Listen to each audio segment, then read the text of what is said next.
তাই ভাবলাম তোমার কাছেই জিজ্ঞাসা করে নেই। ওকে, 30 টাকা। একটা গোলগেটও দিয়ে দিন। কোন কোম্পানি? আপনার দাঁতটা খুব সাদা লাগছে, আপনি যেটা ইউজ করেন ওটাই দিয়ে দিন। 30 আর 20, 50 টাকা। ওই শ্যাম্পুও দিয়ে দিন। যেটা আমি মাখি? হ্যাঁ।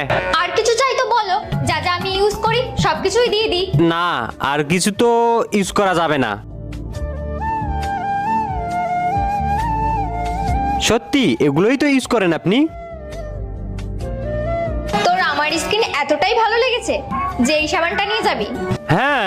আর দাঁতও? হ্যাঁ। আর চুলও? হ্যাঁ। লাইন মারছিস না তো? না। সরি, আমি এসবের মধ্যে কিছু ইউজ করি না। তাহলে এই দুইটা ছবির ভেতর থেকে যে কোনো একটা ছবিকে ভালোবেসে থাকলে ভিডিওটিতে লাইক করে চ্যানেলটিকে সাবস্ক্রাইব করে দাও। আর যদি না করো তাহলে আমি বুঝবো তোমরা ছবি দুটাকে ভালোই বাসো না। আর কমেন্টে লিখে যাও আমিন।